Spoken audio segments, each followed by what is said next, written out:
السلام علیکم ورحمۃ اللہ وبرکاتہ۔ طالب علموں، آج ہم 7ویں جماعت معاشرتی علوم کی کتاب کا یونٹ 2 کا باب نمبر 2 جو کہ ہے شہری حقوق اور ذمہ داریاں، اس کے بارے میں پڑھتے ہیں۔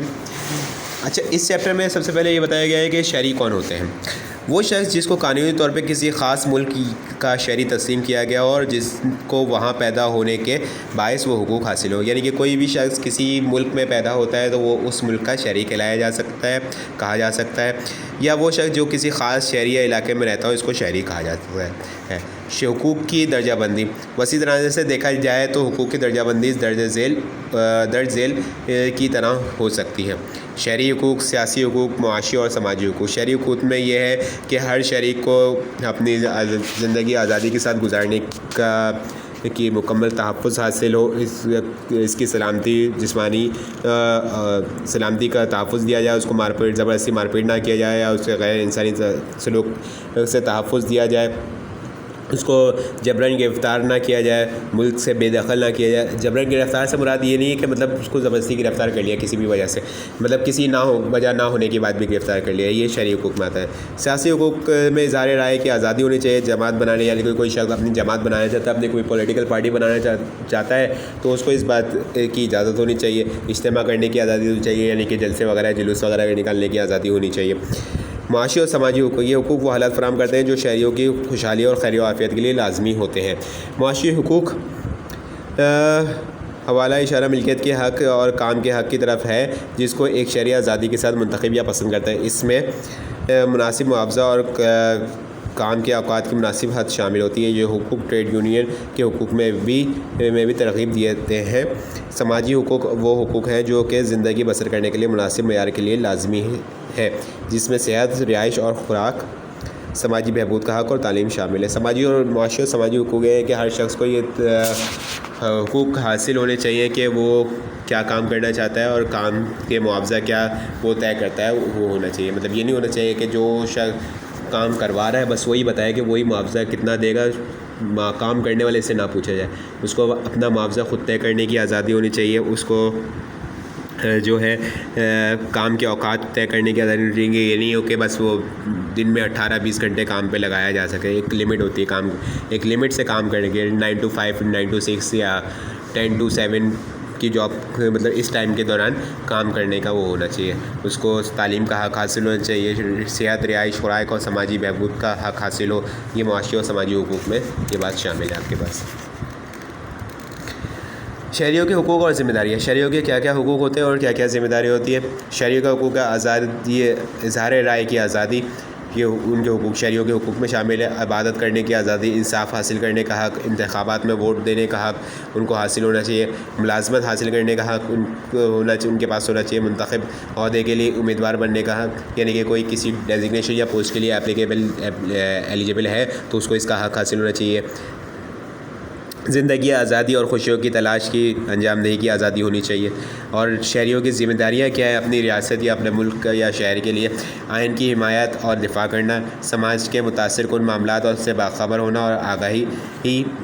اور آگاہی، قانون جمہوری طریقہ کار میں شریک ہونا، قوانین کا احترام اور پاسداری کرنا، دیگر لوگوں کے حقوق، اعتقاد اور خیالات کا احترام کرنا، مقامی برادری میں شریک ہونا، آمدنی اور دیگر محصولات ایمانداری سے بروقت وفاق، ریاست اور مقامی ادارت کو ادا کرنا، ملک کا دفاع کرنا جب اس کی ضرورت ہو۔ یہ شہریوں کے ذمہ داریاں ہوتی ہیں اپنے ملک، شہر کے لیے آئین کے رولز اور ریگولیشن کے مطابق۔ پاکستان میں شہریوں کی جانب سے حق آزادی سے لطف اندوز ہونا۔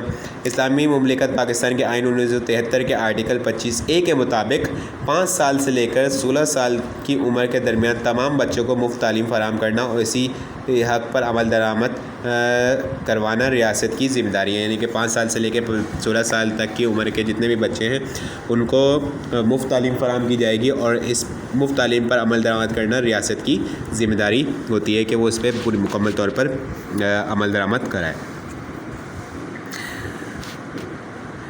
جمہوری ریاست میں ایک شہری کا کردار۔ جمہوری ریاست میں ایک شہری کا کردار کیا ہونا چاہیے؟ پاکستان ایک جمہوری ملک ہے، ایک شہری ہونے کے ناطے یہ ایک شہری کی ذمہ داری ہے کہ وہ ووٹ دیتے ہوئے ایک رہنما کو منتخب کرے۔ یہ بھی ایک شہری کی ذمہ داری کہ وہ دیگر شہریوں کی حکومت کی پالیسیوں کے بارے میں آگاہ کرے. شہری کو اس بات کی یقین دہانی کرنی ہے کہ وہ اپنے علاقے میں کمیونٹی کی ترقی میں شریک ہے. آپ بچے کے طور پر بزرگوں کی مدد کر سکتے ہیں, یعنی کہ تعلیم علوم کے لیے یہ بات کی گئی ہے کہ وہ بزرگوں کی مدد کر سکتے ہیں. ان کے جمہوری ریاست میں ایک شہری کا کردار یہ ہونا چاہیے. یہ شہریوں کی ذمہ داری ہے کہ وہ اپنے ملک کے قوانین کا احترام کریں اور ریاست سے وفادار رہیں. قانون کا احترام کرنا بےحد بےحد بےحد ضروری ہوتا ہے, چاہے وہ کسی بھی ملک کا رہنے والا شہری ہو یا کوئی امیر ہو, غریب ہو, اعلیٰ عہدے پہ فائز ہو, بہت ہی غریب غربت ہو یا ان پڑھ ہو. اس کے لیے کسی بھی ملک میں رہتے ہوئے اس کے قانون پر عمل درآمد کرنا بےحد ضروری ہوتا ہے. منتخب نمائندوں سے رابطہ رکھیں. آپ اور آپ کے بزرگوں کو یہ حق حاصل ہے آئین کے تحت, یعنی پاکستانی آئین کے تحت حاصل ہے کہ آپ ان منتخب نمائندوں سے رابطہ رکھیں جو آپ کی نمائندگی کرتے ہیں. لیکن متعدد لوگ رابطہ نہیں رکھتے. بعض افراد جو خوف محسوس کرتے ہیں یا نہیں جانتے کہ وہ اپنے منتخب نمائندوں کو اس بات سے آگاہ کیسے کریں گے, وہ کیا سوچتے ہیں. آپ کو کچھ معلومات دی جاتی ہیں, آپ کیسے اپنے منتخب نمائندوں کو ان باتوں سے آگاہ کر سکتے ہیں. یعنی کہ بہت سے لوگ ہیں, بہت سے شہری ایسے ہوتے ہیں جو تعلیم کی کمی کی وجہ سے ان کو پتہ ہی نہیں ہوتا کہ ان کا جو نمائندہ ہے جن کو انہوں نے ووٹ دے کے دیا ہے, الیکٹ کروایا ہے, ان سے رابطہ کیسے کریں, یا ہم اپنے علاقے کے بارے میں کیا سوچتے ہیں, اس کی بہتری کے بارے میں کیا کیا کام ہونے چاہیے, کیا تبدیلی آنی چاہیے, یہ ہم سوچتے تو ان تک یہ بات کیسے پہنچائے. تو اس کے بارے میں کہا جا رہا ہے کہ آپ خط لکھ کر ان سے رابطہ کر سکتے ہیں, ملاقات کے لیے جائیں, یعنی کہ ملاقات کے لیے وقت لے کے ان سے کچھ وقت کے لیے فون کر لیں, اجتماع میں بات کر لیں, یعنی کہ جب وہ کوئی جلسے جلوس میں شریک ہوں تو وہاں پر بھی آپ ان سے مل کر بات کر سکتے ہیں. عوام کو کیوں اپنے منتخب نمائندوں سے رابطہ کیوں رکھنا چاہیے, مطلب ان سے کمیونیکیشن کیوں کرنی چاہیے. اپنے منتخب نمائندوں سے رابطہ رکھنے کے متعدد اسباب ہیں. آپ خواہش کر سکتے ہیں کہ ان کا شکریہ ادا کریں جب انہوں نے کوئی کام کیا ہو, یعنی کہ آپ کے علاقے کے منتخب نمائندے نے آپ کے علاقے کے لیے کوئی کام کیا ہے, وہ چاہے وہ ایم پی ہو, ایم این اے ہو, تو آپ اس کا شکریہ ادا کرنے کے لیے ان سے رابطہ کر سکتے ہیں.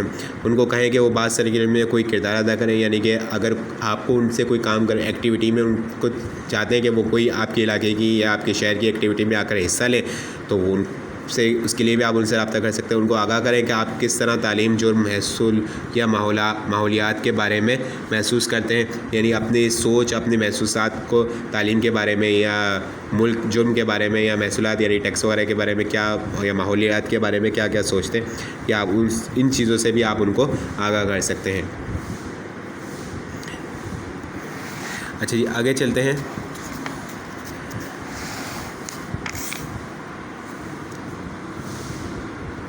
پھر آپ کے پاس ایک ٹاپک ہے قانونی مشاورت اور وکالت کیا ہوتی ہے. قانونی وکالت کا مطلب یہ یقین دہانی کرنا ہے کہ سماج میں کمزور لوگوں کو اس قابل ہیں کہ ان معاملات پر ان کی آواز کو سنا جائے گا جو ان کے لیے اہم ہے. ان کے حقوق کو بچایا اور تحفظ دیا جائے گا. ان کے خیالات اور حقیقی خواہشات پر غور کیا جائے گا جب ان کی زندگیوں کے بارے میں فیصلے کیے جا رہے ہوں. یہ قانونی مشاورت اور وکالت کے اس میں آتا ہے.